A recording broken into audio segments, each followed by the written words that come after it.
Velkommen tilbage i min lille hule her.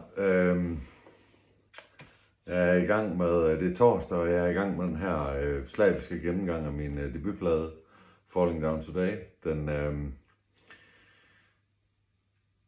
Det næste track, vi er kommet til her, det er track nummer 7. Det er et nummer, der hedder Power of the Sun.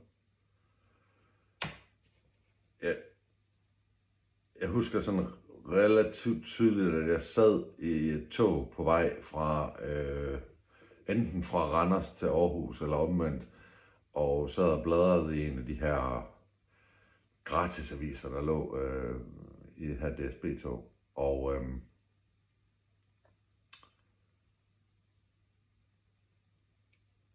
på en af siderne, der var en artikel omkring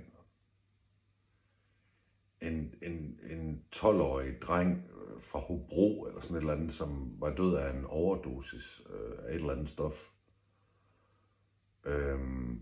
Og så slog det mig sådan, og man får sådan ligesom hævet sin opmærksomhed og sådan sit fokus på, hvad fanden er det egentlig aviserne de skriver, og det der slog mig, da jeg bladrede igennem den her, eller de her 2-3 aviser, der lå her, var at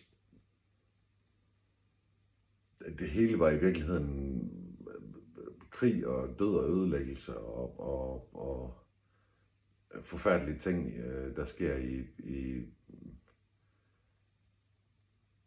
i Mellemøsten. Og på bagsiden af en af de her aviser, der skrev jeg nærmest sådan i en streng, og jeg har det liggende et eller andet sted i en kasse, et eller andet sted, jeg har gemt det. Mit oprindelige rant, som den her sang i virkeligheden er, sådan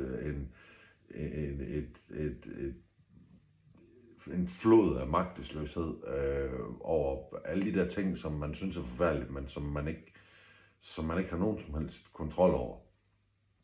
Jeg har faktisk siden da egentlig sådan afholdt mig fra at læse, eller vil sige den slags artikler. Selvfølgelig følger jeg med i dagens nyheder og sådan noget, men det der med den der overskrift, hvor der står barn faldet fra 4. etage og sådan noget, det er jo helt forfærdeligt, men i virkeligheden ikke noget, jeg har nogen som helst styring på, eller som min opmærksomhed gør jo ikke nogen forskel for en familie, der har mistet et barn, eller noget i den dur. Og det er jo i virkeligheden det der sådan åbnede den op for mig, og jeg skrev alle de her linjer, og det blev sådan en sang ud af. En sang, som i virkeligheden handler om at være fuldstændig magtesløs i forhold til, hvad der foregår omkring en. Det er et nummer, som vi egentlig havde snakket om, måske skulle have været en ekstra single fra den her. Min fotograf Thomas snakkede flere gange om, at han kunne godt tænke sig at prøve at lave en video på den. Bare fordi vi nu går i studiet og indspiller nye sange, så er det jo ikke ensbetydende med, at Thomas han ikke en dag kan få hans vilje. I kan jo lige skrive hernede, hvis I synes godt om det her nummer, og eventuelt, jeg skal nok tagge Thomas i det hernede, og så kan I jo også lige tagge ham og sige, Thomas, vi skal have lavet en video på den her, eller vi skal gøre et eller andet med den her. Jeg ved, Thomas er glad for det her nummer. Men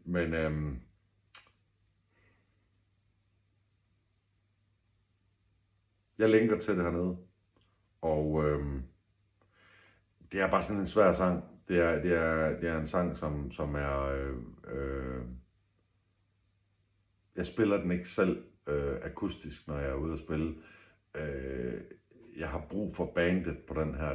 Den har sådan en meget tydelig puls, som jeg, da vi indspillede den, havde lidt sådan en fornemmelse af, at det er sådan nogle militære geleder eller sådan noget. Du ved, de kommer marcherende igennem og spolerer det hele, og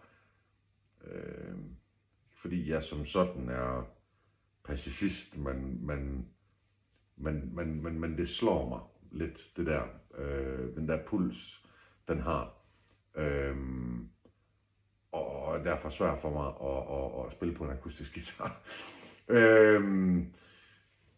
Så derfor så glæder jeg mig altid over, når jeg skal ud med mit band, for vi skal spille det her nummer. Det er et nummer, der betyder en del for mig, og som har sådan startet en del af min tilgang til det der med nyheder og artikler og død og ødelæggelse, og hvordan det påvirker mig og mit humør kontra. Måske har jeg nok selv at tumle med, til at jeg ikke behøver sådan at dvæle i andre folks undergang, eller specielt folk, man ikke kender. Det går hen og bliver lidt kontroversielt, det her.